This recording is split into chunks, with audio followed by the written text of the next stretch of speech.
Right, so hey guys, in today's video I'm going to teach you on how to relocate your downloads in Windows 11. So it's a very simple process. Let's get right into it, shall we?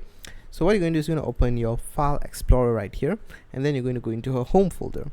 If you're not in your home folder, just click on home right here and you'll come here, and here you're going to right click on your downloads. Make sure it says downloads, and then go into properties.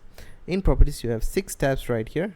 Go into location, and then there is your located downloads. So what you're going to do to change this, click on move. Okay, just for the video purposes I'm just going to move it to my desktop. You can move it to any other folder you want. I'm just going to create a new folder in desktop called downloaded content right there, and then I'm just going to select that and select folder right there, and then I'm just going to click on apply, and this will prompt will pop up where it will request to move all the files from your downloads folder to this downloaded folder that you've just created.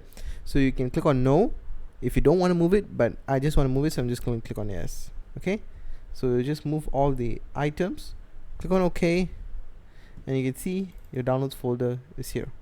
So all the downloads is already here. So that's all for this video, guys. It's a very simple process, and yeah, thanks for watching.